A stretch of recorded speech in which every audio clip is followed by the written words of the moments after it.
clearly now? Yes. Yes. So, Angel, can we ask the questions rudely without raising hands, or you expect us to raise hands? As she prefer, but usually what we have done is that you just interrupt her if it's okay with her. Yeah, that's fine. All right. You know, you're a bit faint, I think. If you could get closer to the microphone. Okay, somehow my headset doesn't work with my laptop, so is it better now? Yeah. Okay. Yeah. Okay, so I'm admitting now everybody, okay? Mm-hmm.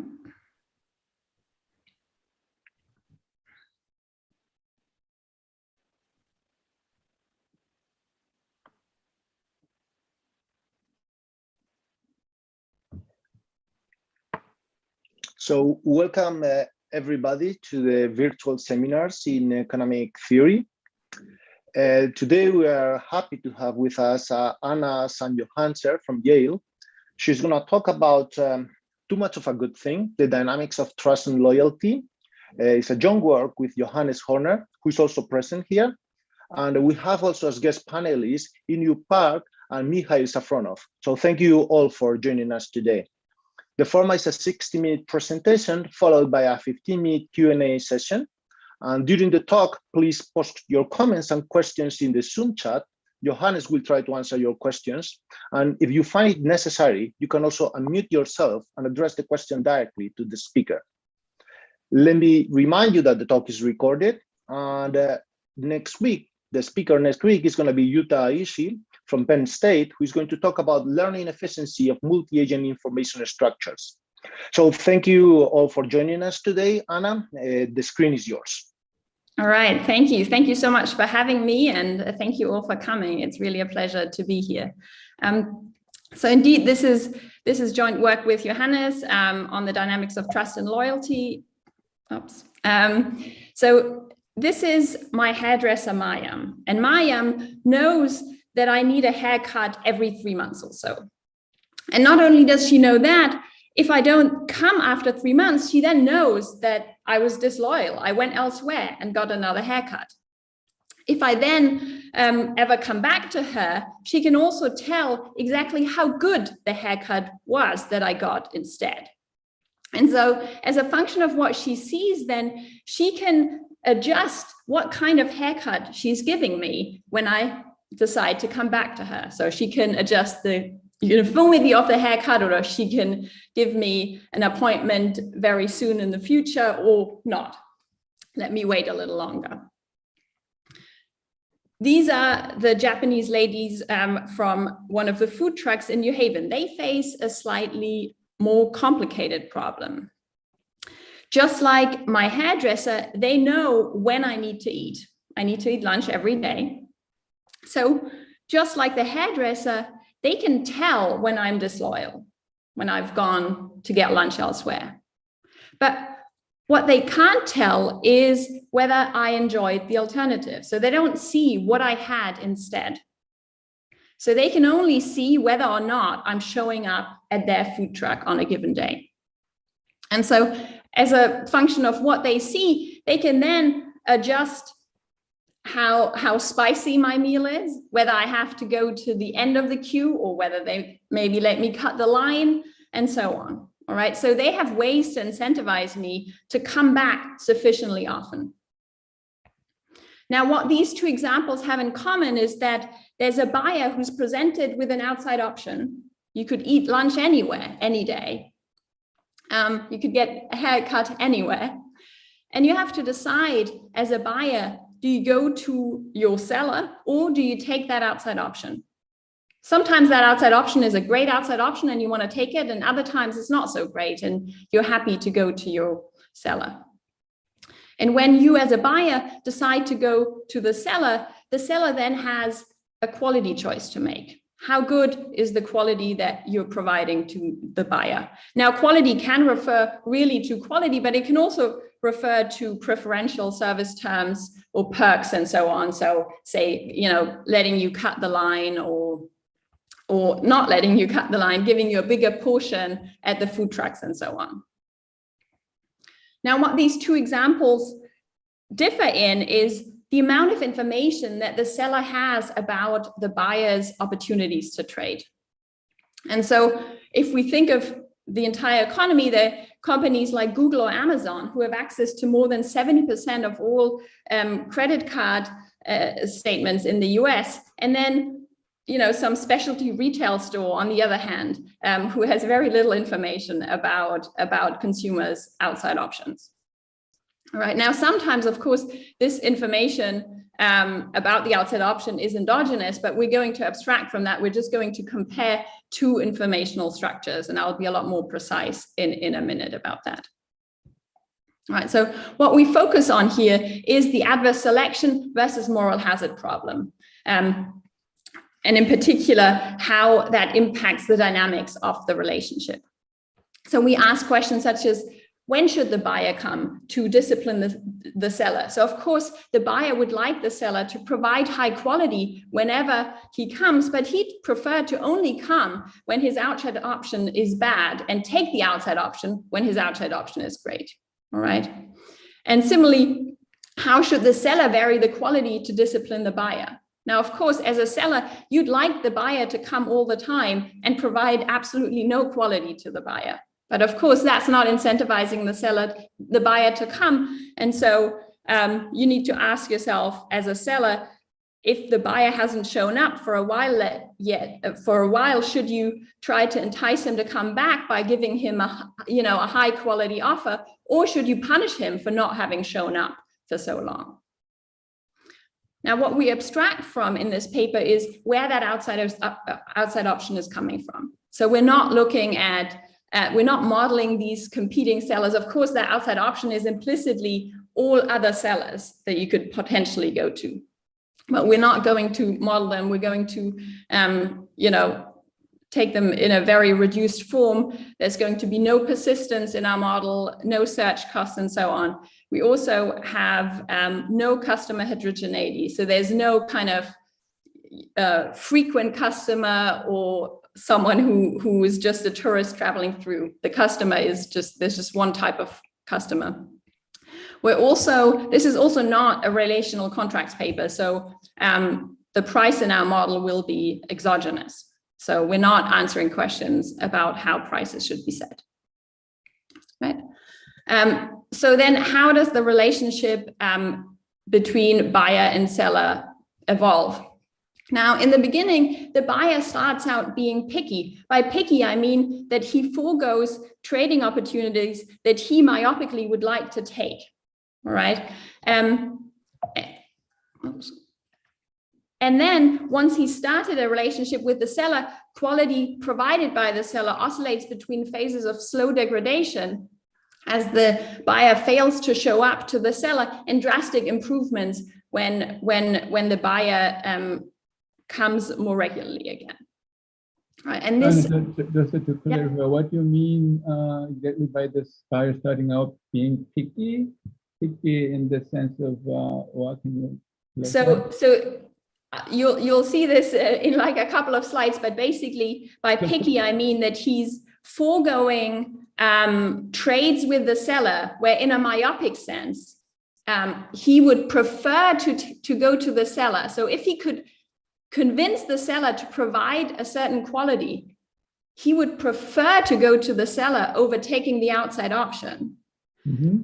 But because of what follows, he's going to have, once he establishes a relationship with the seller, he's going to have to come more often than he would like to. And so as a result, he's anticipating that he's going to have to come so often. He wants to delay starting that process. And so he forgoes some trading opportunities where, in a myopic sense, he would prefer to trade with the seller rather than take the outside option. Right. Okay. I will wait a little bit. But we'll see this hopefully more clearly once you've seen the model. Okay. All right. And so these gradual breakdowns of the relationship in instantaneous improvements repeated indefinitely. So the process never settles. So unless there are any further questions, I'll jump straight into the model. All right, so the model is in discrete time, infinite horizon. There are two players, one buyer and one seller. And the buyer has a need to trade in every period. And in every period, the buyer is choosing between two options. Either he takes an outside option or he goes to the seller. If he takes the outside option, that outside option is worth V, where V is an IID draw from some distribution F. All right, so it's a new IID draw in every period. If instead the buyer decides to go to the seller, that's worth Q minus P, where Q is the quality that's provided by the seller at a cost C times Q, and P is the exogenous price that the buyer pays the seller upfront, irrespective of the quality that the seller provides to the buyer. All right, so what's important here is that quality is observable, but it's not contractible. And the exogenous price, which is greater than the cost, is paid upfront. Okay. So can we think of that as experience good in each period as well? I mean, if it was experience good, you could pay first before observing the quality, because the quality would be observed after consumption anyway. Yes. But it sounded like you observe you have to pay P and also observe Q.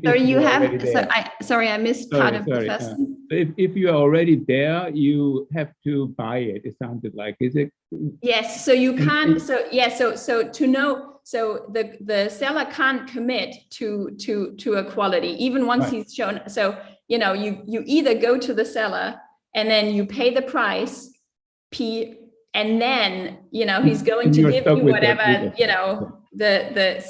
think of a restaurant, or well, a restaurant you pay afterwards, but a restaurant where you pay at the bar and then you're getting the food at your table. You paid for that meal, and then the meal is coming, whatever is coming. You cannot do anything. And then there's nothing, you can't walk away anymore. All right. Yeah. All right. And so we're going to look at two. Sorry, Anna, I'm interrupting. Apologies. The Q is not observed until the service is received, but V is observed before I make the decision. Is that correct? Yes. So this is the next slide here. So we're looking at two informational structures here. So in the first case, which I'll refer to as observable case, the value of the outside option is observed by both buyer and seller. Now, it's not so important that the seller observes the outside option in that period. The only thing that's important is that he observes it before the buyer comes to him next. So it's enough that he sees it as much as my hairdresser sees how good or bad the haircut was that I got last time when I then show up next to him, to her. All right. So that's the first case. Value of the outside option is observed by both players in every period. And in the second scenario, the value of the outside option is private information of the buyer. So the seller does not know what the value of the outside option is in any given period. He just sees either the seller shows up or he doesn't. Okay. Now, in the observable case, a public history is then all the values of those outside options up to the current round, the buyer's choices in or out, and the qualities that were provided by the seller in those periods where the buyer chose to come to the seller. Right. A strategy then for the buyer is just a mapping from that public history and the current value of the outside option to a choice today regarding the outside option or the seller. And the seller strategy is just a mapping from that history and the current value of the outside option to a quality choice today. In this observable case, our solution concept is subimperfect Nash equilibrium. In the unobservable case, the public history now is just the buyer's choices in or out in every period and the qualities that are provided by the seller. And so the seller strategy then can only map from those past buyer's choices and the qualities that he's provided in the past to a quality choice today. But the buyer, of course, also sees the values of the outside option. So he has a private history on top of that. And so his strategy is now a mapping from that private history to an action in or out today. In this case, our solution concept is PBE or PPE, if you wish, where the buyer also conditions on the current value of the outside option. Okay. Now, because we're interested really in behavior, we're going to focus on the buyer preferred equilibrium. But as you'll see, we'll really describe the Pareto frontier or upper boundary of the equilibrium payoff set in both cases. Right. So before I jump into the observable case, let me talk a little bit about benchmarks, which is addressing an earlier question regarding what do I mean by too picky, and then we'll jump into the observable case. Now, to maximize social surplus, so whenever I refer to surplus here, I mean the sum of buyer and seller payoff, quality should be 1, and the buyer should come to the seller whenever the value of the outside option is less than what the net surplus is from going to the seller. Now, the net surplus from going to the seller is Q minus the cost of generating Q, so C times Q. All right. Now, given that to maximize social surplus, quality should be 1, this then simplifies to the buyer should come to the seller whenever the value of the outside option is less than 1 minus C. Okay. Which is positive. Sorry? Which is positive. C is, how large is C? I think C is small. In most of the pictures that we have in here, it's around a quarter, but okay. It doesn't have to be a quarter. Just so yeah, it's but that depends on less than 1 though, right? Sorry. Yes, less than 1. Yes. The price is bigger than the cost, and the price is less than 1. Okay. Now, so the socially efficient thing is to come whenever the outside option is less than 1 minus C, but the buyer would prefer to come to the seller if and only if the value of the outside option is less than 1 minus P. Now, P is greater than C, and so the buyer would prefer to come less often than is socially efficient. Right. And this threshold 1 minus P, I'm going to refer to as the myopic threshold. So if the buyer comes less often than this, or more generally less often than Q minus P, where Q is the quality provided by the seller, I'm going to say that he comes less often than he would like to. If he's coming more frequently than 1 minus P, I'm going to say that the buyer comes more often than he would like to. Okay. And so what I want you to take away from this slide is that the buyer would prefer to come less often than is socially efficient. Okay. Now, to make the problem interesting, we're going to assume that delta, the discount factor, is relatively low, in the sense that we want to rule out that always behaving myopically for the buyer isn't part of an equilibrium. So fix any quality Q. Then if you're using that myopic threshold, Q minus P, you can't incentivize the seller to provide that quality Q for any positive quality. Okay. So in equilibrium, you're going to have to come more often than you would like to, at least sometimes.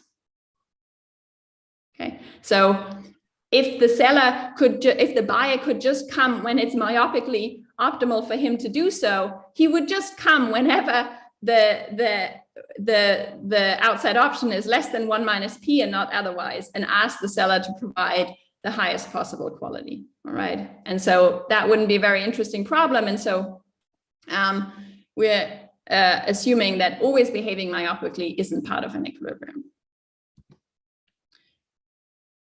At the same time, we're also assuming that always visiting the seller isn't part of an equilibrium either. So some outside options are so attractive that you're not willing to forego them.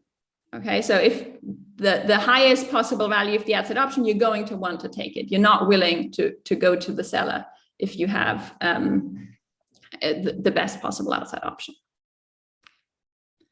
Right. Unless there are any questions, I'll jump into the observable case. So let me start with a few preliminary remarks. The min-max payoff vector, which gives the buyer the expected value of the outside option and the seller a payoff of 0, is an equilibrium payoff vector. Why is that? Well, suppose that the buyer expects the seller to provide 0 quality. Then the buyer will definitely not want to come to the seller, all right? If the seller expects the buyer to never show up, then if the buyer did show up, what would be the seller's incentive to provide any positive quality? None. So he wouldn't provide any positive quality. All right. So the expected value of the outside option to the buyer and 0 to the seller is an equilibrium payoff factor. Now, given that that everything is observable here, without loss of generality, any deviations can trigger autarky in this case. And so what does the buyer preferred equilibrium look like? Now, if we think in terms of, if we look at extremal equilibria in terms of payoffs, we can assume that the buyer uses a cutoff strategy. Why is that? Well, the seller doesn't care about when the buyer comes. He only cares about how often the buyer comes, right? And the buyer prefers to come when he has a bad outside option rather than when he has a good outside option, all right? So the buyer is going to use a cutoff strategy. Let's call that cutoff V star. Now, what's the best V star that the buyer could hope for? Let's start loosely, in the long run. Well, in the long run, V star, the best V star he can hope for is the one that makes the seller just indifferent between providing the desired quality to the buyer and running away with today's price and providing 0 quality, even if that leads to a permanent breakdown of the relationship, okay? And so V star is chosen such that the seller's IC constraint binds given the desired quality Q. Okay, now, is that the best that we can hope for? Well, at V star, given the restrictions on the parameters that we've assumed, the buyer has to come more often than he would like to myopically. All right, so he's locked into this loyalty loop with the seller of having to provide rents to the seller to get the desired quality. But before the buyer has started a relationship with the seller, he doesn't owe the seller any rents yet. And so before the first visit, the buyer can start out being more picky. He can be more picky, anticipating that once he's stepped foot into the seller's shop, he's going to have to come more often than he would like to, okay? And so the buyer preferred equilibrium can be described by this two-state automaton where there's an initial phase where the buyer uses a threshold that makes him as a buyer indifferent between staying in that initial phase and so taking the outside option or going to the seller and then being locked into this loyalty loop, all right? And so that means that the initial threshold is going to be lower than the myopic threshold, not just lower than the threshold that he's going to use in the loyalty loop, but lower than the myopic threshold, because he knows that from tomorrow on, he's going to have to come more often than he would like to. Anticipating having to pay that cost, he's hesitant to start that relationship with the seller, okay? And so there's some intermediate range of values of the outside option where the buyer would like to trade with the seller, receiving the desired quality Q, but because from tomorrow onwards, he then has to use this higher threshold, he prefers to take the outside option, losing out on that deal with the seller, and delay starting that relationship. All right. And so in the buyer-preferred equilibrium, the buyer starts out being picky and then has to come more often than he would like to. So just to understand, this is a buyer optimal equilibrium, right? Yes. So presumably there are other buyer non-optimal equilibrium, which is even simple, like stationary. There stationary equilibrium which are not buyer optimal, like VS star all the time, for instance. Exactly. So I'll get to that in about 3 minutes. I'll describe the Pareto frontier in about 3 minutes. But you're exactly right. So there's when the buyer has gets a sufficiently high payoff, we don't have this initial consideration stage. We're just in a completely stationary equilibrium where the seller is promised the same utility regardless of whether the buyer comes today or not. Okay, exactly in the spirit of this VS star. All right, so how do we show this? Well, this is a standard dynamic programming problem. So we use the promised seller's payoff S as a state variable, and we ask, well, what's the payoff that we can what's the best payoff that we can generate for the buyer subject to a bunch of constraints. So given that the question already came up, what does the Pareto frontier more generally look like? Let me jump straight to that. So here we have a graph with the seller's or the seller's payoff. And so you see here, I mark a seller's payoff S tilde here. For any payoff to the seller that's higher than S tilde, the behavior will be completely stationary. Regardless of whether the buyer comes today or not, we're going to promise the same utility to the seller, and quality will be stationary for any of them, in fact. All right. And so the intuition is very much alongside what we've seen when I first introduced the buyer-preferred equilibrium without that consideration stage. If the seller is promised a high enough utility, then we don't need to worry about the buyer's incentive compatibility constraint. And so indeed, it is this S tilde that's the lowest seller payoff at which the seller's incentive compatibility constraint is satisfied, right? Now, if we promise less to the seller, less than this S tilde, we're going to have a two-state automaton exactly as we had in the buyer-preferred equilibrium, where we will have some initial phase where we stay in that initial stage so long as the buyer doesn't come, and a single visit moves us to S tilde, which is exactly what we did in the buyer-preferred equilibrium. And so that's the structure for any equilibrium on the Pareto frontier that gives the seller a payoff of less than S tilde, okay? All right. Let me jump that. All right, so to summarize, in the observable case, on the buyer side, we have a consideration stage where the buyer waits longer than she would like to until she first visits.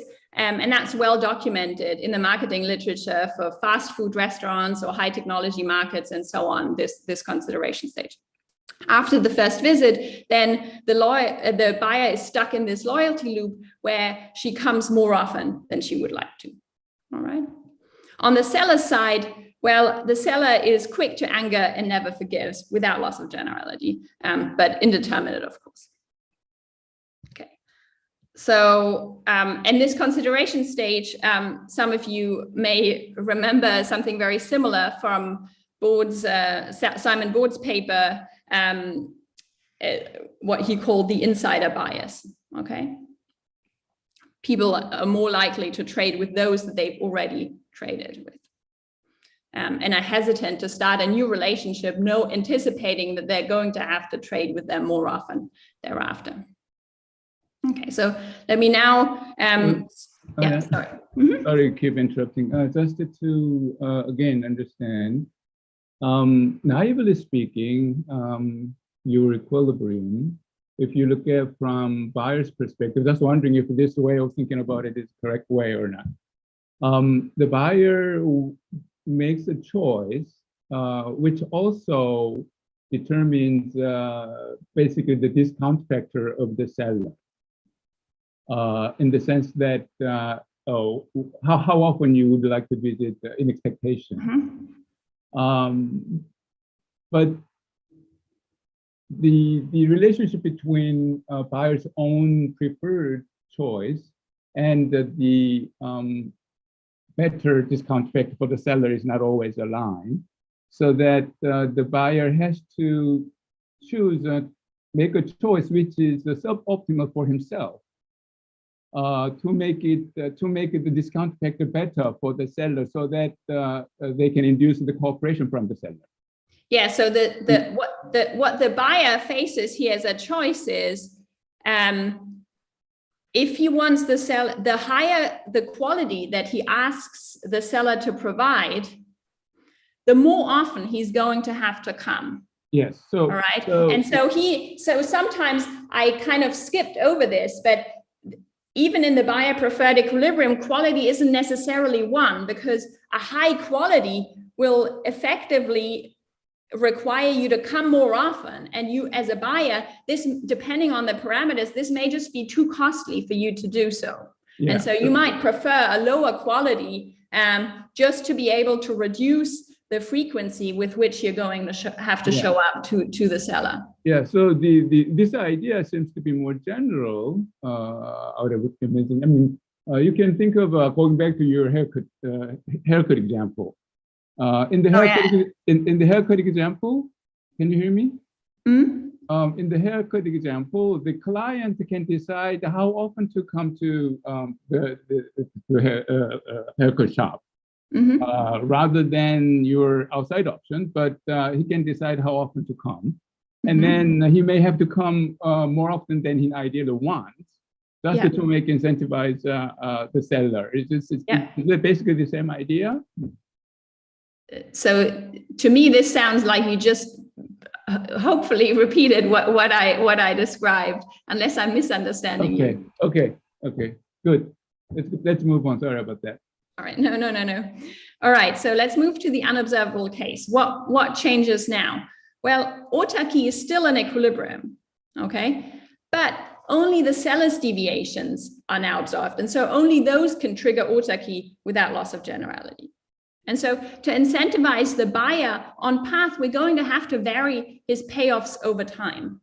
And so that implies immediately that stationarity is going to be lost. Now, when stationarity is going to be lost, things could get very complicated. And indeed, as you'll see in a little while, they do. And so it's helpful to start with a simpler kind of equilibrium. So we'll look at the optimal two-state automaton, optimal for the buyer, that will kind of tease out a lot of the characteristics that will be true in the buyer preferred equilibrium. So we'll go through the two-state automaton before I show you what behavior looks like in the buyer preferred equilibrium in the unobservable case. Okay, so this two-state automaton is optimal for a broad range of parameters, but not all of them. But we've chosen them because they tease out things that are true more generally. So we have a high state and a low state. In the high state, quality is 1. And in the low state, it's the punishment state. So quality is going to have to be less than 1. And so given that this is the buyer preferred two-state automaton, in the high state, the seller's IC constraint is going to bind. All right, this is very similar to what we talked about when I started talking about the buyer preferred equilibrium in the observable case. Okay, if it wasn't binding, then the buyer could use a lower threshold and get a higher payoff. So in this high state, the buyer is going to come more often than he would like to. Again, so VH star is greater than 1 minus P. The buyer is coming more often than he would like to. Okay, so what are the transitions like? Now, if we're in the high state and the buyer shows up to the seller, then we're going to stay in the high state with probability 1. We want to reward the buyer for coming to the seller. Okay, so that makes sense. Equally, if we're in the low state and the buyer doesn't show up, we don't want to reward the buyer for not having come. And so we remain in the low state so long as the buyer doesn't show up to the seller. Okay. Now, if we're in the low state and the buyer does show up to the seller, we're promoting the buyer immediately with probability 1 to the high state. So promotion is immediate. Okay. Now, this may be a little bit more surprising. And the basic reason for this is that the seller's payoffs are here aligned with the buyer's incentives. I might skip the details on why this is true in the interest of time, but if people are interested, we can come back to it later. Okay, so but sorry, was there? No. Okay. The basic reason is that the buyers both buyer and seller kind of prefer to be in the high state, and by making promotion immediate, we can allow the seller to provide a lower quality in the low state, which is great for the buyer's payoff, and an immediate promotion to the high state is good for the seller's incentives, for the buyer's incentives. All right. So on the other hand, demotion isn't immediate. So if we're in the high state and the buyer fails to show up, we only switch to the low state with some positive probability. So we remain in the high state even when the buyer fails to show up. And the basic reason for that is that now the buyer's incentives are no longer aligned with the seller's payoff. All right. And so what I want you to take away from this two-state automaton is that the seller is now slow to anger and quick to forgive. Okay. Now, how can we do better? Well, just like in the observable case, we only need to deliver rents to the seller once we've started a relationship with that seller. And so the buyer can do better by adding an initial state where he starts out being more picky before he's stuck in this loyalty loop.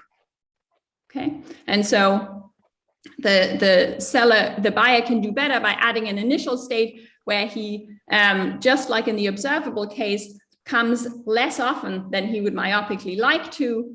And then once he started a relationship, once he's made that first purchase, has to come more often than he would like to in both the high state and the low state.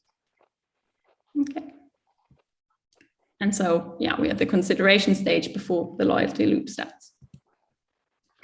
Now, how can we do even better than that? Well, currently, we aren't really aggregating any information. We're immediately,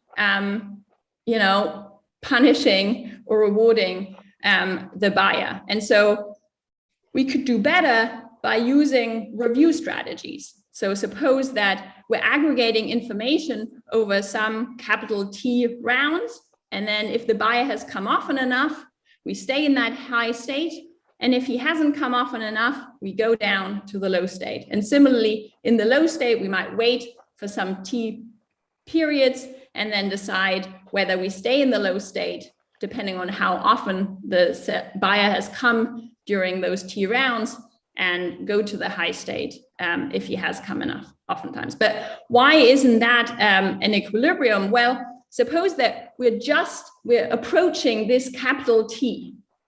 Then if it turns out that the buyer had lots of bad outside options, so he's come plenty of times, he already knows that he's going to pass the test.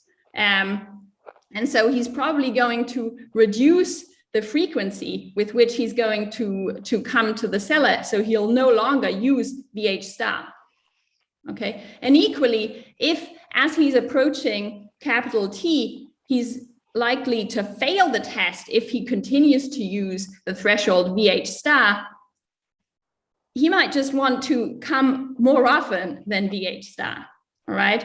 So in other words, a two-state automaton with these review strategies can't be an equilibrium. But what I want you to take away from that is that optimality really here requires a lot more fine-tuning. We'd like kind of a lot of intermediate stages.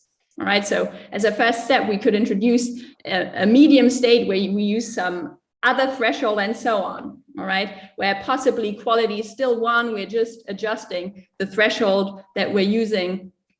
And so, but again, one medium state isn't enough. We'll want to add more and more states. All right, so optimality requires fine-tuning, not an end-state automaton. Anna, sorry, when you say that that's not an equilibrium, do you mean that that's not an equilibrium when we insist on having a single threshold, but it could potentially be if we're happy to allow for any given number of thresholds depending on whatever history the buyer saw? Or do you claim that this is not exactly? So you'll see that indeed the buyer is going to vary the thresholds as a function. So I'll show you in a little while, you know, how the buyer wants to change the threshold as a function of how often he's come or not come to the buyer. Brilliant. Okay, thank you. Exactly. And so we'd want to add many more thresholds, and equally in the low state, we wouldn't just want to have one level of lower quality. We just gradually want to decrease the quality over time. All right. So this is what the equilibrium payoff set looks like. So we have the buyer's payoff on the x-axis and the seller's payoff on the y-axis. So this upside down raindrop is the equilibrium payoff set. I'm indicating the buyer preferred payoff here by B upper bar. So it's this black dot here. Autarky is indicated by this red dot here, where the seller gets 0 and the buyer gets the expected value of the outside option. And so the first thing that I want you to note is that the slope of the equilibrium payoff set at 0 is infinity. And why is that? Well, at 0, you know, take a situation where only an epsilon fraction of buyers come. So only if the outside option is below some epsilon, all right, then the seller gets epsilon more than he would under autarky, because an epsilon fraction of buyers comes. But the buyer only gets epsilon more than he would get under autarky, and he only gets it an epsilon fraction of the time. And so the seller's payoff is of order epsilon, whereas the buyer's payoff is of order epsilon squared.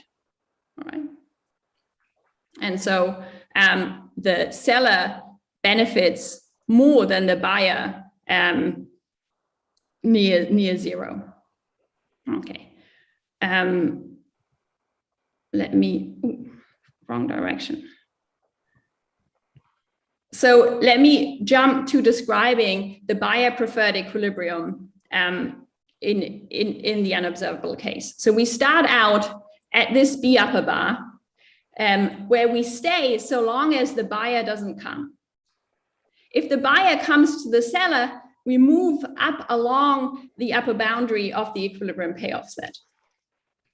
If the buyer then fails to show up, we move further and further along this upper boundary. And a single purchase moves us right above the top of this of the maximum of the equilibrium payoff set here. So we have small jumps down for failures to come along the upper boundary and a big jump up for a single purchase. Okay. And so we have a sort of, that's what I mean by a gradual breakdown of the relationship and an instantaneous recovery in terms of the continuation payoffs to buyer and seller. Now, what I want you to notice that just like in the unobservable case, we have, I've noted here, a payoff indicated by B tilde, which is the highest payoff that we can give to the seller while satisfying the seller's incentive compatibility constraint. So any payoff above B tilde to the buyer is a transitory payoff. So it's only achievable by a consideration stage, very much like in the unobservable case, very much like in the observable case. All right. But equally, a single visit moves us to at least what I indicated here as B hat. All right. And so so we have these slow trickling down of the payoffs for failures to come after the first visit, and big jumps up for the buyer coming to the seller. And so how does this look like along a sample path? So we have here on the x-axis just the periods. On the left panel, I show you quality over time. Blue dots indicate that the buyer used the outside option, and red dots indicate that the buyer came to the seller. All right. On the right panel, again, we have time on the x-axis and the buyer's payoff on the y-axis. Now, suppose we start out in the buyer preferred equilibrium where quality would be 1 if the buyer did decide to show up. So now suppose the buyer shows up, which means that, you know, you've shown goodwill to the seller. So if you showed up soon enough thereafter, you would stay and get a high quality if you came again. But here on this sample path, the buyer fails to show up. He fails to show up again and again and again. And so the quality that the buyer would receive if he did show up to the seller is going down and down and down. So this is why we can't have these finite state automatons, because we have this continuous decrease in the quality over time. Then finally, the buyer does show up, the red dot here, where he receives a low quality, but a single purchase with low quality moves him up and he receives high quality on the second purchase. And similarly here, he has a low payoff here, but a single purchase moves the payoff right up again. All right. And so then if he fails to come again, quality falls over time, a single purchase moves him back up again. And so we have these cycles where quality oscillates between,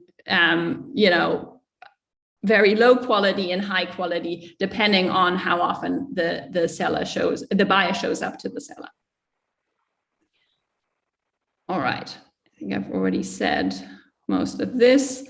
And so if we look at the upper boundary of the equilibrium payoff set in terms of the cutoff that the buyer uses and the quality that the seller provides, now we can see this in this diagram. So we have the buyer's payoff on the x-axis and quality and the threshold on the y-axis. Now the cutoff of the buyer is indicated in blue here, and the quality that's provided by the seller is indicated in red here. Now, what's the best way to read this diagram is to start at B upper bar. So we start at the buyer preferred equilibrium.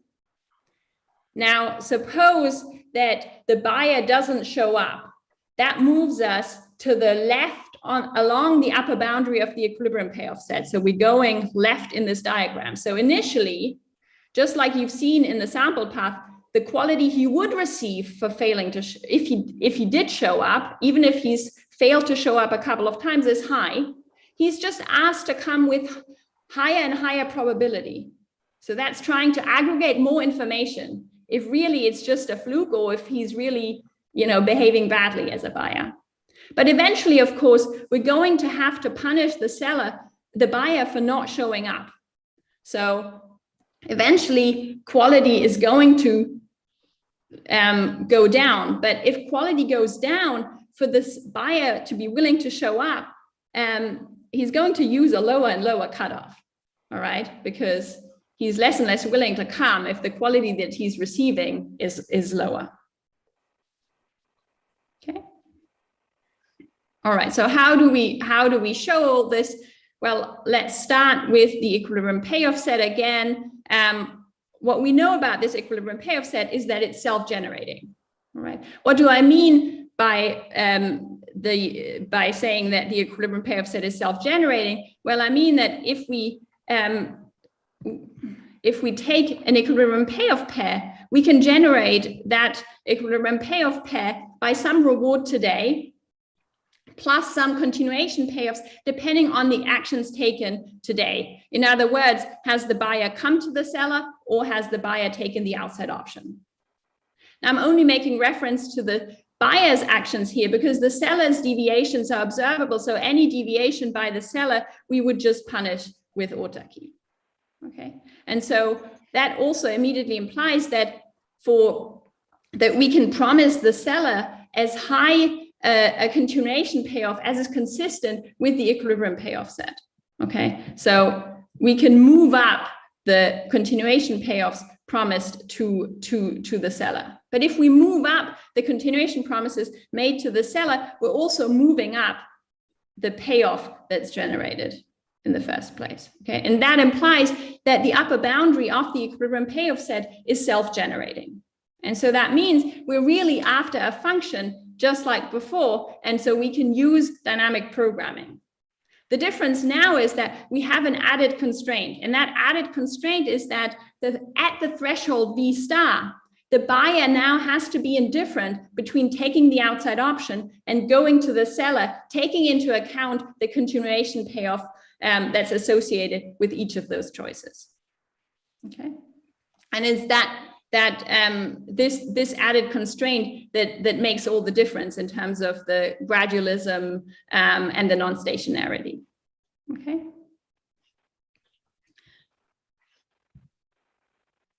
So before I wrap up, let me talk about what happens in the long run. So you've seen that we have these gradual downturns and instantaneous recoveries. The longer the buyer hasn't shown up, the lower the quality that the seller provides. All right. But the lower the quality that the seller provides, the less willing the buyer is to show up. The less often the buyer is to show up, the less willing the seller is to provide high quality. And so we're in this slow downward spiral, right? But a single purchase from the seller leads to a big jump up, all right? And so how do these two features play out in equilibrium in the long run? Well, in the long run, this process never settles. So we'll visit payoffs arbitrarily close to autarky and points on the Pareto frontier infinitely often. Okay. Now, what's missing, I haven't talked at all about transfers, gifts, bonuses. So in a lot of these examples that I've given at the beginning, you know, you might say, well, I would just tip the hairdresser if I haven't shown up in a while, or I'd tip the food truck if I haven't shown up in a while. And that's true. And, you know, in some cases, that's you know, having prices be flexible is a more reasonable consideration maybe. Now, for those interested in the observable case, if we did introduce flexible prices where the buyer can essentially adjust the price, then the answer would be pretty simple. So what would happen is basically that the buyer would use the efficient threshold of 1 minus C and simply adjust the price to incentivize the seller to provide high quality all the time. All right, so and of course sometimes tipping, depending on the country and so on, isn't so appropriate. So I think it's very reasonable to just consider those scenarios where we just can't adjust prices, be it for cultural reasons or because those who are deciding on the quality are not those who are setting the prices. We also haven't talked about persistence. So, sometimes you might say, well, a good outside option today might make it more likely that I also have a good outside option tomorrow.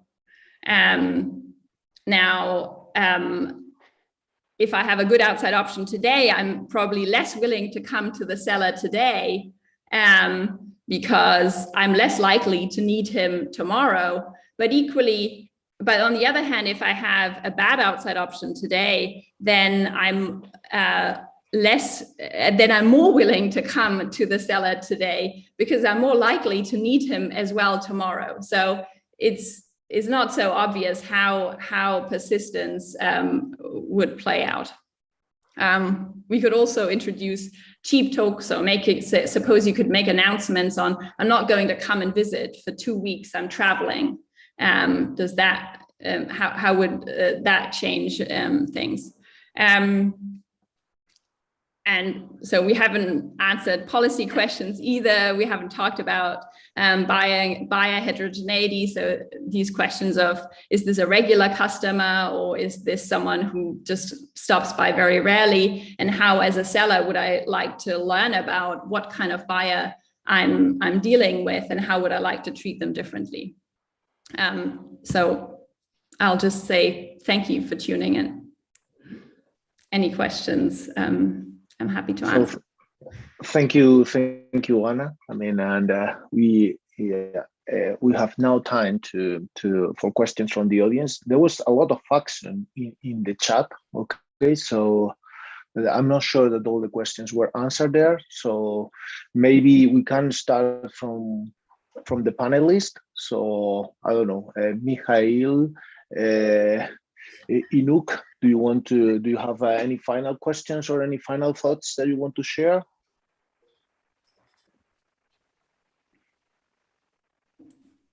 Inuk, I think you are muted. Inuk, you're muted. Sorry, I said I already interrupted the last, so why Mikhail start first? Okay, so Mikhail. No. All my questions were answered in the chat, so I'm good. Thanks. I was gonna say Mikhail is the silent panelist. Okay. So, yeah, I mean, I noticed that, and I tried to participate in the chat as well, but I have to admit that I am very bad in multitasking. So I asked the question, but didn't follow the answers. So maybe I can repose that to you, Anna. I mean, it's already very complicated analysis, especially with the impact monitoring case. But there can be some different alternative way of introducing impact monitoring. And one usual way in moral hazard is, in your case, the quality choice is observed with noise, for instance, rather than the outside option is private information. So if you took that route, I would suspect that some sort of alteration between phases might arise as well. I don't know, but do you have some sense of whether similar results would go through or what? So just to clarify that I'm understanding the question. So you're thinking of a situation where the outside option is observed, yes, but quality is observed with a noise. Yes. Does the seller observe the quality or also with a noise? Well, I don't know. Seller could observe without noise, possibly. I mean, I have to think about that for a second.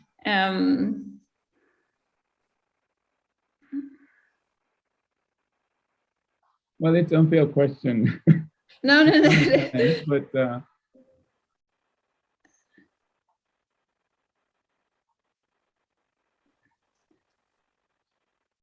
I mean, I would think it does change things quite a bit in the sense that the outside option, even in the unobservable case, from the buyer's perspective, is observed ex ante, whereas the quality is only observed ex post. And so there could be some punishment phase because of impulse monitoring. Yes, so we can have punishment phases, right, as a result of, if you're not providing the or if the experienced quality isn't up to the buyer's standard. So yes, so we might instead of punishing the buyer, we could then have phases where we punish the seller as a function of the experienced quality, in some ways similar to the punishments that we give to the buyer in the unobservable case. Right, but then the punishment phase shouldn't go on forever, so you should come back at some point, more healthy relationship, and that might oscillate. I mean, I would think there would be fewer oscillations in the sense of, if there's just some small noise in the quality, it's not that, well, you could equally have, if you had multiple bad shocks, you would then punish more and more by coming less and less often. Okay, sorry, I mean, I just... No, it's I'm not sure my answer is very confident. I have to think a little more about that. No, it's very good analysis and presentation already. Thanks. No, thank you for all your questions. Can I just interrupt a second to remind Please. everybody that we have a virtual chair link. Max has just put it up on the chat. So at the end of, in about less than 15 minutes, we'll be all moving there to perhaps do the more informal part of the discussion. So we're waiting for those of you who can make it over there. And back to questions.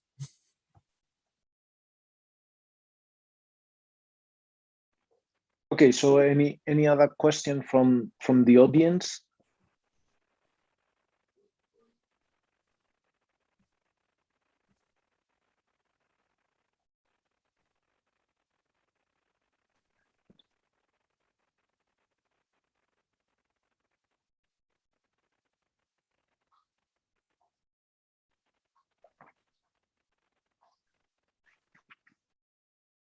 So I know maybe it's a little bit vague question, but you mentioned that, well, in the draft of the paper, that your techniques, right, they borrow from Thomas and Worrell. As I understand, this is the literature. When there is a designer, there is agent with private types that changes over time, and then the designer somehow tries to pace to make sure that agents the designer has some restriction on how much resources to give to the agent, and then has to incentivize the agent to review its type truthfully, something like this. Sorry, I'm not sure I understand the question. So sorry, can I jump in? So just to understand the question. So we're just mentioning, and I mentioned Thomas and Worrell because they're basically before APS. I mean, the fact that they were interested in the commitment case makes a little difference here, to the extent that we have the autarky state as a, that we're going to treat as a constraint, which just guarantees that actions are incentive compatible from the seller's point of view. And so once you state it like that, it's a standard principal agent model. And so the way to do it in both cases, actually, given that it's a curve, is to just think about it as a principal agent model, where the autarky provides an individual rationality constraint. Does that, we mentioned Thomas. No, I'm only curious because I think there is a little bit connection between this literature and macro literature on immiseration, where you have social planner, you have people, you have to think about whom to give good today. They have to give you your types, and then there are those techniques of generating pairs. I'm just wondering, whether your technique could provide any benefit to these macro people. So we're basically, no, they provide benefits to us. We don't provide benefits to them, to be honest. So basically, to the extent that we use dynamic programming, we're just following Thomas and Verl, just as APS followed Thomas and Verl and generalized it to a game theoretic or repeated games type of framework. And I would add that the last part that Anna had little time to go into, which is about what happens in the long run, also follows that literature on immiseration and the martingale techniques that were introduced in principal agent models, as looking at the marginal utility as a stochastic process. And so it is very closely related. And so showing that the utility in the end of the buyer is ergodic is basically proving that there is no immiseration in our model. And the way we do it is precisely to use the techniques that these guys are responsible for, with some changes because of the non-commitment, but the changes are minor. It definitely is following on the footstep of those giants. Does that answer your question, Michael? Yeah, it does. Yes, thanks. Sorry, Anna, for interrupting. No, that's all right.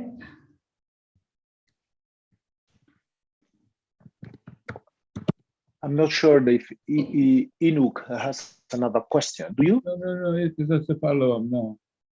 Okay. So any other question from the audience?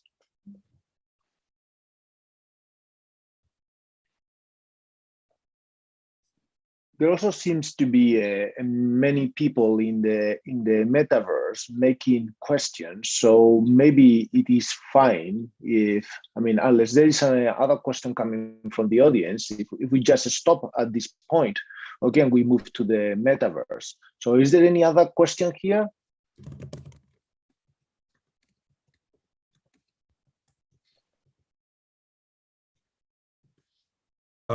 Once again, the link is in the chat. It's the one that starts with yes, send it again, and so on. Yes. So post it again, and then what I'm gonna do, well, first, let me thank once again to Anna, Johannes, two panelists for his participation today. And I hope that you can all meet us in this metaverse for continuing a more informal discussion on the paper and on whatever other issue. So thank you very much, all of you, for joining us today. Thank you.